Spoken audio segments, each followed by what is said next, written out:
There are approximately 15,000 soldiers from Fort Hood, Texas, now in Iraq. That base has suffered more casualties in Iraq than any other.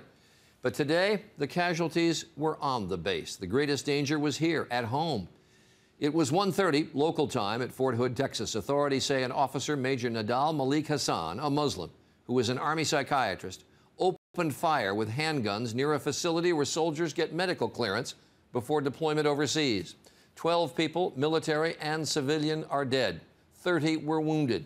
First reports said Major Hassan had also been killed, but just moments ago this evening, authorities at the base reversed themselves and said he was alive and in custody. President Obama called this incident an horrific outburst of violence. These are men and women who have made the selfless and courageous decision to risk and at times give their lives to protect the rest of us on a daily basis. It's difficult enough when we lose these brave Americans in battles overseas. It is horrifying that they should come under fire at an Army base on American soil. We have several reports tonight, and we're going to begin with Martha Raddatz, who is in Washington. Martha? Charlie, the suspect was shot multiple times. He was an Army doctor at the base hospital, and some of the soldiers that were killed were on their way to Iraq.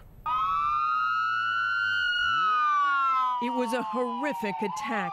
Armed with handguns, the shooter entered the processing center where soldiers were getting final medical and dental checks before deployment. There was a single shooter that was shot multiple times at the scene. However, he was not killed as previously reported. He is currently in custody and in stable condition. I say again, the shooter is not dead, but in custody and in stable condition. Earlier, it was reported that one victim was killed, was a female civilian officer. We now know that the female officer is alive, just out of surgery and in stable condition. But not before he left dozens of soldiers dead or wounded and this sprawling Army base in combat mode. Military, federal, and local authorities locked down and surrounded the base, including its 9 schools. An internet message helped spread the word. The post is on lockdown, it said. This is not a drill. Please stay inside. It is an emergency situation. For those who were off post, it was even more frightening. It's really disheartening to be, you know, something's going on and you can't get to your child. The 2 additional suspects were found, but may not have been involved in the shooting. The suspect who was killed has been identified as Major Nadal Malik Hassan, an officer who worked his way up the ranks in the U.S. Army. It's a terrible tragedy. It's stunning. As I say, as I've gone around to the hospital here, as I've been at the scene, the soldiers and family members and many of the great civilians that work here are absolutely devastated. Fort Hood's 1st Cavalry Division is currently deployed to Iraq, making this all the more tragic. This woman's husband is among the soldiers in Iraq.